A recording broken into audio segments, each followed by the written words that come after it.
ಪಾಂಡವರು ವನವಾಸದಲ್ಲಿದ್ದಾಗ ಇಷ್ಟೊಂದು ಸುಂದರವಾದ ದೇವಸ್ಥಾನವನ್ನು ನಿರ್ಮಾಣವನ್ನು ಮಾಡಿ ಹೋದ್ರು. ಒಳಭಾಗದಲ್ಲಿ ಈ ರೀತಿ ಇರ್ತಕ್ಕಂಥದ್ದು ನೋಡ್ಬೋದು. ಮೊದಲಿಗೆ 4 ಕಂಬಗಳಿದಾವೆ, ಅದು ಆದ್ಮೇಲೆ ಇರ್ತಕ್ಕಂಥದ್ದಲ್ಲಿ ಗೋಪುರ. ಈ ತರ ಕಂಬಗಳನ್ನ ಇಲ್ಲಿ ಕೆತ್ತಿದ್ದಾರೆ. ಚೆನ್ನಾಗಿದೆ. ಕರಿಕಲ್ಲಿನ ದೇವಸ್ಥಾನ. ಒಳಭಾಗದಲ್ಲಿ ಬೆಳುಪೆ ಇದೆ, ಹೊರಭಾಗದಲ್ಲಿ ಕರಿ ಇದೆ.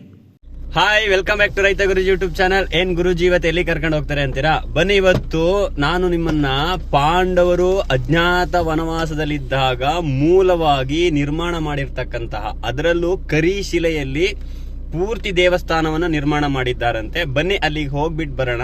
ಹೇಗಿದೆ, ಹೆಂಗಿದೆ ಆ ಒಂದು ದೇವಸ್ಥಾನ ಎಂಬುದನ್ನ ಈ ಒಂದು ವಿಡಿಯೋದಲ್ಲಿ ತೋರಿಸ್ತೀನಿ. ಈ ಒಂದು ದೇವಸ್ಥಾನ 700 ವರ್ಷಗಳ ಹಿಂದಿನ ದೇವಸ್ಥಾನ. ಆದರೆ ಇದನ್ನ ಪಾಂಡವರು ವನವಾಸದಲ್ಲಿದ್ದಾಗ ನಿರ್ಮಾಣವನ್ನ ಮಾಡಿದ್ರು. ಆದ್ರೆ ಹೊಯ್ಸಳರು ಈ ದೇವಸ್ಥಾನವನ್ನ ಏನ್ ಮಾಡಿದ್ದಾರೆ, ಮತ್ತೊಂದ್ಸಲ ಏನ್ ಮಾಡಿದ್ದಾರೆ, ಪುನರ್ ನಿರ್ಮಾಣವನ್ನ ಮಾಡಿದ್ದಾರೆ. ಯಾವ ರೀತಿ ಇದೆ ಈ ಕರಿ ಶಿಲೆಯ ಒಂದು ದೇವಸ್ಥಾನ ನೋಡೋಣ ಬನ್ನಿ. ನಮ್ಮ ಆನೆ ರೆಡಿ ಇದೆ, ಇವಾಗ ಹೋಗೋಣ. ನಮ್ಮ ಆನೆ ನೀವೇನೋ ಹೊಟ್ಟೆಗೆ ಹಾಕೊಂಡ್ರಿ, ನನ್ಗೂ ಒಂದ್ ಸ್ವಲ್ಪ ಹಾಕಿಸ್ರಪ್ಪ ಅಂತಿದೆ. ಬನ್ನಿ ಇವಾಗ ಡೀಸೆಲ್ ಹಾಕಿಸ್ಕೊಂಡು ಹೊರಡೋಣ. ಈ ಸುಂದರವಾದ ಒಂದು ರೋಡಲ್ಲಿ ಹೋಗ್ಬೇಕಾದ್ರೆ ಪ್ರಕೃತಿ ಮಧ್ಯದಲ್ಲಿ ಏನ್ ಸಾಂಗ್ ಕೇಳ್ಬೇಕು ಗೊತ್ತಾ? ಕಾಗದದ ದೋಣಿಯಲ್ಲಿ ಏನ್ ಕ್ರಾಸ್ ಇದಾವೆ ಅಂದ್ರೆ ಅಲ್ಲಿಂದ ನೋಡ್ತಾ ಇದ್ದೀನಿ.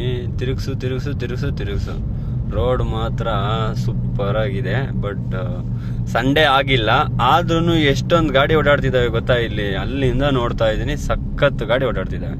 ಬನ್ನಿ ಇವಾಗ ನಿಯರ್ ಇದೀವಿ, ಹೋಗೋಣ ಅಲ್ಲಿಗೆ. ನೋಡಿ ಹೆಂಗಿದೆ, ಇಲ್ಲಿ ತಿರುಗಿದ್ವಾ ಮತ್ತಿಲ್ಲಿ ತಿರುಗಬೇಕು. ಚೆನ್ನಾಗಿದೆ ಒಂಥರ ಗಾಡಿ ಓಡ್ಸಕ್ಕೆ. ಅಂತೂ ಇವಾಗ ಬೆಟ್ಟದ ಭೈರವೇಶ್ವರದ ಹತ್ರ ಬಂದಾಗಿದೆ. ಬನ್ನಿ ಒಳಗಡೆ ಹೋಗಿ ಹೇಗಿದೆ ಹೆಂಗಿದೆ ಎಂಬುದನ್ನು ನೋಡೋಣ.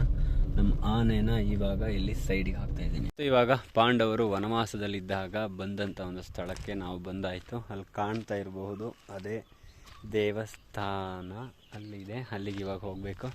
ನಮ್ಮ ಆನೆನ ಇಲ್ಲಿಗೆ ಹಾಕಿ ಇವಾಗ ಅಲ್ಲಿಗೆ ಹೋಗ್ತಾ ಇದ್ದೀನಿ. ಬನ್ನಿ ನೋಡೋಣ ಹೇಗಿದೆ ಹೆಂಗಿದೆ ಎಂಬುದನ್ನು ನಾನು ಅಲ್ಲಿ ತೋರಿಸ್ತೀನಿ. ದೇವಸ್ಥಾನದ ಒಳಗಡೆ ಎಂಟ್ರಿ ಕೊಡಬೇಕು ಅಂತಂದರೆ ನಾವು ಹಾಕೊಂಡು ಬಂದಿರತಕ್ಕಂಥ ಪಾದರಕ್ಷೆಗಳನ್ನು ಇಲ್ಲಿಯೇ ಬಿಟ್ಟು ಒಳಗೆ ಬರಬೇಕು. ಇಲ್ಲೇನು ಕಾಣ್ತಾ ಇದೆ ನನ್ನ ಹಿಂಭಾಗದಲ್ಲಿ ಬೆಟ್ಟದ ಭೈರವೇಶ್ವರ ದೇವಸ್ಥಾನ. ಬನ್ನಿ ಸುತ್ತ ಹೇಗಿದೆ ಎಂಬುದನ್ನು ಹೋಗ್ತಾ ನೋಡ್ತಾ ತಿಳಿಸ್ಕೊಡ್ತೀನಿ. ಕರಿಕಲ್ಲಿನಿಂದ ಮಾಡಿರ್ತಕ್ಕಂತಹ ಒಂದು ಬೆಟ್ಟದ ಭೈರವೇಶ್ವರ ದೇವಸ್ಥಾನ. ಪಾಂಡವರು ವನವಾಸಕ್ಕೆ ಅಂತ ಹೇಳಿ ಇಲ್ಲಿಗೆ ಬಂದಾಗ ಈ ಕಡೆ ಭಾಗದಲ್ಲಿ ಸಂಚಾರವನ್ನು ಮಾಡಬೇಕಾದ್ರೆ ಈ ಒಂದು ದೇವಸ್ಥಾನವನ್ನು ನಿರ್ಮಾಣವನ್ನು ಮಾಡ್ತಾರೆ. ಅದು ಆದಮೇಲೆ ಹೊಯ್ಸಳರು ಈ ದೇವಸ್ಥಾನವನ್ನು ಸ್ವಲ್ಪ ನವೀಕರಣವನ್ನು ಮಾಡ್ತಾರೆ. ಈ ಒಂದು ದೇವಸ್ಥಾನಕ್ಕೆ 700 ವರ್ಷಗಳ ಒಂದು ಇತಿಹಾಸ ಉಂಟು. ಈ ಒಂದು ದೇವಸ್ಥಾನಕ್ಕೆ ಇಲ್ಲಿಗೆ ಬರಲಿಕ್ಕೆ ಮಳೆಗಾಲದಲ್ಲಿ ಚಂದ. ಏನಕ್ಕೆ ಅಂತಂದರೆ ಇಲ್ಲಿ ಎಲ್ಲ ಒಂದು ಸ್ವಲ್ಪ ನೀರೆಲ್ಲ ಇರುತ್ತಲ್ವ, ನೋಡಲಿಕ್ಕೆ ಕಪ್ಪು ಕಲ್ಲಿನ ಮೇಲೆ ನೀರು ಬಿದ್ದಾಗ ಸುಂದರವಾಗಿ ಕಾಣುತ್ತಲ್ವಾ. ಸೊ ಸುಂದರವಾಗಿ ಕಾಣುತ್ತೆ. ಈ ರೀತಿ ದೇವಸ್ಥಾನ ಇರ್ತಕ್ಕಂಥದ್ದನ್ನು ನೋಡಬಹುದು. ಹಾಗೆ ನಡ್ಕೊಂಡು ಬರ್ತಾರಲ್ವಾ, ನಡ್ಕೊಂಡು ಬಂದಂಥ ಸ್ಥಳ ಯಾವುದಪ್ಪ, ಇಲ್ಲಿಗೆ ನಡ್ಕೊಂಡು ಬರೋ ಸ್ಥಳ ಯಾವುದಪ್ಪ ಅಂತಂದರೆ ನೋಡಿ, ಈ ಭಾಗದಲ್ಲಿ ಕೆಳಭಾಗದಿಂದ ನಡ್ಕೊಂಡು ಸ್ಟೆಪ್ಸ್ ಹತ್ಕೊಂಡು ಅಲ್ಲಿಂದ ಬರಬಹುದು. ಬಂದ ತಕ್ಷಣ ನಮಗೆ ಕಾಣ್ತಕ್ಕಂಥದ್ದೇ ಈ ಒಂದು ದೃಶ್ಯ.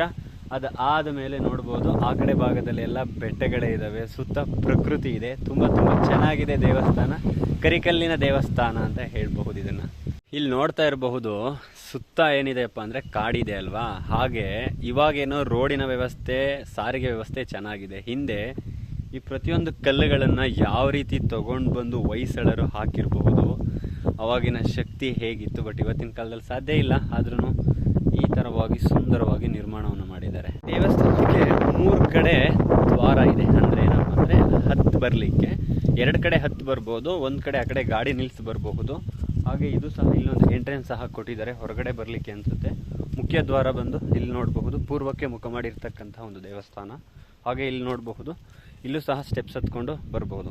ಈ ಸ್ಟೆಪ್ಸು ಎಲ್ಲಿ ಸಿಗುತ್ತಪ್ಪ ಹತ್ತಲಿಕ್ಕೆ ಅಂತಂದರೆ, ಆ ಸ್ಟೆಪ್ಸ್ ನೋಡ್ದಂಗೆ ಅದು ಇಲ್ಲೇ ಎಲ್ಲೋ ಇದೆ, ಅಲ್ಲಿ ನೋಡ್ತಾ ಇರೋದು. ಆದರೆ ಇದು ಎಲ್ಲಿದೆಯಪ್ಪ ಅಂತಂದರೆ ಅಲ್ಲಿ ಕೆಳಗಡೆ ರೋಡಲ್ಲಿ ಬರಬೇಕಾದ್ರೆ ಸ್ವಲ್ಪ ಇನ್ನೂ ಸ್ವಲ್ಪ ಡೌನ್ ಇದೆ. ಆ ಜಾಗದಿಂದ ಹತ್ತು ಬರಬೇಕು. ಸ್ವಲ್ಪ ಇಲ್ಲಿ ಜಾಸ್ತಿ ಸ್ಟೆಪ್ಸ್ಗಳನ್ನ ನೋಡ್ಬೋದು. ಅಲ್ಲಿ ಬಂದು ಇಲ್ಲೇ ನಿಯರ್ ಇರ್ತಕ್ಕಂಥದ್ದು ಅಲ್ಲೊಂದು 100-150 ಸ್ಟೆಪ್ಸ್ ಅಷ್ಟೇ ಇರ್ತಕ್ಕಂಥದ್ದನ್ನು ನೋಡ್ಬೋದು. ಅಲ್ಲಿ ಬೆಳಿಗ್ಗೆ 6 ಗಂಟೆಯಿಂದ 9 ಗಂಟೆವರೆಗೆ ಓಪನ್ ಇರುತ್ತೆ ಅನಿಸುತ್ತೆ. ಹಾಗೆ ಅದು ಆದಮೇಲೆ 6 ಗಂಟೆ ಮೇಲೆ ಓಪನ್ ಇರಬಹುದು. ಬಟ್ ಸದ್ಯಕ್ಕೆ ಇವಾಗ ನಾವು ಬಂದಿರೋ ಟೈಮು ಕ್ಲೋಸ್ ಆಗಿದೆ. ದ್ವಾರ ಈ ರೀತಿ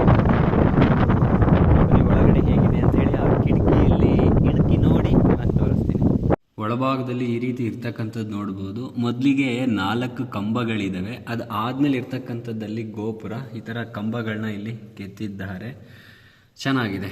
ಕರಿಕಲ್ಲಿನ ದೇವಸ್ಥಾನ. ಒಳಭಾಗದಲ್ಲಿ ಬೆಳುಪೆ ಇದೆ, ಹೊರಭಾಗದಲ್ಲಿ ಕರಿ ಇದೆ. ಈ ಕಡೆ ಒಂದು ಭಾಗದಿಂದ ಬಂದು ನೋಡಿದ್ರೆ ಈ ಥರ ಕಾಣುತ್ತೆ. ಚೆನ್ನಾಗಿದೆ ದೇವಸ್ಥಾನ. ಒಳಭಾಗದಲ್ಲಿ ನೋಡ್ಬೋದು. ಆ ಕಡೆನೂ ಒಂದು ದ್ವಾರ ಇದೆ, ಅಲ್ಲಿ ನೋಡ್ತಾ ಇರ್ಬೋದು, ಅದೊಂದು ದ್ವಾರ. ಹಾಗೆ ಇಲ್ಲಿ ಇರ್ತಕ್ಕಂಥದ್ದು ಗರ್ಭಗುಡಿ.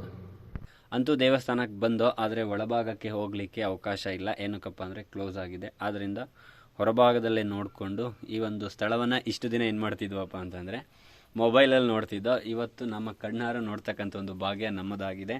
ಬನ್ನಿ, ಈ ರೀತಿ ಇರ್ತಕ್ಕಂಥದ್ದನ್ನು ನೋಡ್ಬೋದು. ಸರ್ವೇ ಜನ ಸುಖಿನೋ ಭವಂತು, ಎಲ್ಲರಿಗೂ ಒಳ್ಳೆಯದಾಗಲಿ ಅಂತ ಹೇಳ್ತಾ, ತುಂಬ ಸುಂದರವಾಗಿದೆ. ಯಾವಾಗ ಬೇಕಾದರೂ ಬರಬಹುದು, ಹೋಗ್ಬೋದು. ಅತಿ ಹೆಚ್ಚು ಯಾವಾಗ ಬರಬಹುದಪ್ಪ ಇಲ್ಲಿಗೆ ಅಂತಂದರೆ ಮಳೆಗಾಲದಲ್ಲಿ ಬರಬಹುದು. ಏನಕ್ಕೆ ಅಂತಂದರೆ ಇಲ್ಲೆಲ್ಲ ನೀರೆಲ್ಲ ಹರಿತಾ ಇರುತ್ತೆ, ಸ್ವಲ್ಪ ಸ್ವಲ್ಪ ನೀರೆಲ್ಲ ಬೀಳ್ತಾ ಇರುತ್ತಲ್ವ. ಸೊ ಇದೆಲ್ಲ ಹೌಚು ಒಂಥರ ಕಟ್ಟಿರುತ್ತೆ, ಚೆನ್ನಾಗಿರುತ್ತೆ. ಆ ಟೈಮಲ್ಲಿ ಬಂದು ಇದನ್ನು ನೋಡಲಿಕ್ಕೆ. ಅವತ್ತಿನ ಕಾಲದಲ್ಲಿ ಇಷ್ಟೊಂದು ಸುಂದರವಾಗಿ ದೇವಸ್ಥಾನವನ್ನು ನಿರ್ಮಾಣವನ್ನು ಮಾಡಿದ್ದಾರೆ, ನೋಡ್ಬೋದು. ಗೋಪುರನೂ ಸಹ ಯಾವ ರೀತಿ ಕೆತ್ತಿದಾರಪ್ಪ ಅಂತಂದರೆ ಅಲ್ಲಿ ಎಷ್ಟು ಸ್ಟೆಪ್ಸ್ ಇದೆ ಗೊತ್ತಾ ಗೋಪುರ, ಅಲ್ಲಿ ಚಿಕ್ಕ ಚಿಕ್ಕದು. ನನ್ನ ಒಂದು ಮಾಹಿತಿಯ ಪ್ರಕಾರ ಆ ಕಳಸ ಎಷ್ಟನೇ ಸ್ಟೆಪ್ಸಲ್ಲಿ ಇದೆಯಪ್ಪ ಅಂದರೆ ಗೋಪುರದಲ್ಲಿ 14-15ನೇ ಸ್ಟೆಪ್ಸಲ್ಲಿ ಅದು ಇರ್ತಕ್ಕಂಥದ್ದು ಕಳಸ. ಕಮಲ ಅದ್ರ ಮೇಲೆ ಕಳಸ ಎಷ್ಟು ನೀಟಾಗಿ ಕೆತ್ತಿದ್ದಾರೆ ನೋಡಿ. ಪಶ್ಚಿಮ ಘಟ್ಟಗಳಲ್ಲಿ ಇದು ಒಂದು ಆಗಿದ್ದು, ಹಾಗೆ ಹಾಸನ ಜಿಲ್ಲೆ ಸಕಲೇಶಪುರ ತಾಲೂಕಿನಿಂದ 35 ಕಿಲೋಮೀಟರ್ ದೂರದಲ್ಲಿರ್ತಕ್ಕಂಥ ಈ ಒಂದು ಸುಂದರವಾದ ದೇವಸ್ಥಾನವು ಈ ಬೆಟ್ಟದ ತಪ್ಪಲಿನಲ್ಲಿ ಇರ್ತಕ್ಕಂಥದ್ದನ್ನು ನೋಡ್ಬೋದು. ಇಷ್ಟು ಸುಂದರವಾಗಿ ಇರ್ತಕ್ಕಂಥದ್ದು. ಈ ದೇವಸ್ಥಾನದ ಗರ್ಭಗುಡಿ ಒಳಗಡೆ ಏನಿದೆಯಪ್ಪ ಅಂತಂದರೆ ಶಿವನ ರೂಪ ಆದಂತಹ ಭೈರವೇಶ್ವರರ ಒಂದು ಮೂರ್ತಿಯನ್ನು ಒಳಗಡೆ ನೋಡಬಹುದು. ಆ ಒಂದು ಇಲ್ಲಿ ಪ್ರತಿಷ್ಠಾಪನೆಯನ್ನು ಮಾಡಿದ್ದಾರೆ. ಆದರೂ ಪಾಂಡವರು ವನವಾಸದಲ್ಲಿದ್ದಾಗ ಇಷ್ಟೊಂದು ಸುಂದರವಾದ ದೇವಸ್ಥಾನವನ್ನು ನಿರ್ಮಾಣವನ್ನು ಮಾಡಿ ಹೋದರು. ಅದಾದಮೇಲೆ ನಾನು ಹೇಳ್ದಂಗೆ, ನಾನು ತಿಳಿದ ಹಾಗೆ ಹೊಯ್ಸಳರು ಇದನ್ನು ಸ್ವಲ್ಪ ನವೀಕರಣವನ್ನು ಸಹ ಮಾಡಿದ್ದಾರೆ. ಬನ್ನಿ, ಇನ್ನೊಂದು ಪ್ಲೇಸ್ ಅಲ್ಲಿದೆ. ದೇವಸ್ಥಾನದ ಎಡಭಾಗದಲ್ಲಿ ಏನೋ ಸ್ಟೆಪ್ಸ್ ಇಳ್ಕೊಂಡು ಹೋಗಿ ನೋಡ್ಬೋದು. ಅದನ್ನು ನೋಡ್ಕೊಂಡು ಬರೋಣ, ಹೇಗಿದೆ ಏನು ಅಂತ ಗೊತ್ತಿಲ್ಲ, ಅಲ್ಲೋಗಿ ನೋಡೋಣ ಬನ್ನಿ. ದೇವಸ್ಥಾನದ ಎಡಭಾಗದಲ್ಲಿ ಒಂದು ಸುಂದರವಾಗಿ ನೋಡಿ ಈ ಥರ ಸ್ಟೆಪ್ಸ್ ಇಳ್ಕೊಂಡು ಹೋಗಬೇಕು. ಈ ಸ್ಟೆಪ್ಸ್ ಇಳ್ಕೊಂಡು ಬಂದರೆ ಏನು ಕಾಣುತ್ತಪ್ಪ ಅಂತಂದರೆ ಇಲ್ಲಿ ನಾಗರ ಕಲ್ಲುಗಳನ್ನು ಪ್ರತಿಷ್ಠಾಪನೆ ಮಾಡಿದ್ದಾರೆ. ಸರ್ವೇ ಜನ ಸುಖಿನೋ ಭವಂತು ಭಗವಂತ.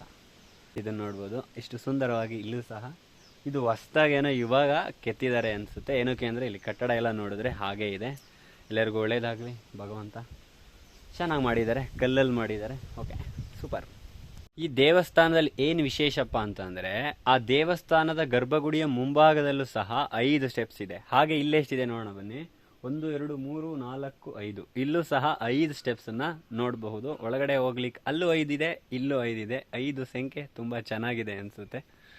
ಈ ರೀತಿ ಈ ಒಂದು ನಾಗರಕಲ್ಲುಗಳನ್ನು ಇಲ್ಲಿ ಪ್ರತಿಷ್ಠಾಪನೆ ಮಾಡಿದ್ದಾರೆ. ಈ ರೀತಿ ಸುಂದರವಾಗಿ, ಅದರಲ್ಲೂ ಪ್ರಕೃತಿಯ ಮಡಿಲಿನಲ್ಲಿ ಪ್ರತಿಷ್ಠಾಪನೆಯನ್ನು ಮಾಡಿರೋದನ್ನು ನೋಡಬಹುದು. ಹಿಂಭಾಗದಲ್ಲಿ ಈ ರೀತಿ ಇದೆ. ಪೂರ್ತಿ ಇದು ಕಲ್ಲಲ್ಲೇ ಮಾಡಿರ್ತಕ್ಕಂಥದ್ದು, ಬಟ್ ಹೊಸ್ದಾಗಿ ಮಾಡಿದ್ದಾರೆ ಇದನ್ನು. ಆದ್ದರಿಂದ ಇದು ತುಂಬ ಚೆನ್ನಾಗಿದೆ. ಚೆನ್ನಾಗಿ ನೋಡಿಕೊಂಡು ಸಹ ಇದ್ದಾರೆ. ಇನ್ನು ನೋಡಿ, ಬೆಳಿಗ್ಗೆ ಹಚ್ಚಿ ಹೋಗಿದ್ದಾರೆ ಅನಿಸುತ್ತೆ ದೀಪ, ಬಟ್ ಇನ್ನು ಅದು ಒಂದು ಕಡೆದು ಹೋಗಿದೆ, ಇನ್ನೊಂದು ಕಡೆದಲ್ಲಿ ನೋಡ್ಬೋದು ಉರಿತಾನೆ ಇದೆ. ಎಲ್ಲರಿಗೂ ಒಳ್ಳೇದಾಗಲಿ ಅಂತ ಹೇಳಿ ಕೇಳ್ತಾ ಇವಾಗ ಬನ್ನಿ. ಇನ್ನೊಂದು ಅಲ್ಲೆಲ್ಲೋ ಕೆಳಗಡೆ ಹೋಗ್ಬೋದು ಅಂತೆ, ಬಟ್ ಸ್ಟೆಪ್ಸ್ ಇಳ್ಕೊಂಡು ಇವಾಗ ಹೋಗ್ಲಿಕ್ಕೆ ನಮ್ಮ ಹತ್ರ ಸಮಯ ಇಲ್ಲ. ಇಲ್ಲಿ ಮುಗೀತು. ಇವಾಗ ನಮ್ಮ ಒಂದು ಲೊಕೇಶನ್ ಎಲ್ಲಪ್ಪ ಅಂತಂದರೆ ಎತ್ತಿನ ಭುಜ ಹೋಗೋಣ ಅಂತ ಪ್ಲ್ಯಾನಿಂಗ್ ಇದೆ. ಸಾಧ್ಯವಾದರೆ ವಿಡಿಯೋ ಜಾಸ್ತಿ ಆಗಿಲ್ಲ ಅಂದರೆ ಇದರಲ್ಲಿ ಹಾಕ್ತೀನಿ, ಇಲ್ಲಾಂದರೆ ಬೇರೆ ವಿಡಿಯೋದಲ್ಲಿ ಹಾಕ್ತೀನಿ. ಇವಾಗ ಅಂತೂ ಇದೇ ಜಾಗದಲ್ಲಿ ನಿಂತ್ಕೊಂಡು ಫೈನಲ್ ಮಾಡಿದ್ದೀನಿ. ಎತ್ತಿನ ಭುಜಕ್ಕೆ ಒಂದು ಸಲ ಹೋಗಿ ಬಂದಾಗಿದೆ. ದೇವ್ರ ಮನೆಗೂ ಸಹ ತುಂಬ ಸಲ ಹೋಗಿ ಬಂದಿದ್ದೀನಿ. ಆದರೂ ಈ ಸಲ ಮತ್ತೆ ಇವಾಗ ದೇವ್ರ ಮನೆಗೆ ಹೋಗೋಣ ಅಂತೇಳಿ ಪ್ಲ್ಯಾನ್ ಆಗಿದೆ. ಅಂತೂ ಇಷ್ಟನ್ನು ಇವಾಗ ನೋಡಿಕೊಂಡು ದೇವರ ಮನೆ ಹತ್ರ ನಾವು ಹೊರಟಿದ್ದೇನೆ. ತುಂಬ ಚೆನ್ನಾಗಿದೆ ದೇವಸ್ಥಾನ. ಮಳೆಯಲ್ಲಿ ಬರಬೇಕು. ಮಳೆಯಲ್ಲಿ ಬಂದರೆ ತುಂಬ ಚೆನ್ನಾಗಿರುತ್ತೆ. ಸದ್ಯಕ್ಕೆ ಇವಾಗ ಈ ಥರ ನಮಗೆ ಕಾಣ್ತಾ ಇದೆ. ವೆದರ್ ಸಹ ತುಂಬ ಕೂಲಾಗಿದೆ ನೋಡಿ.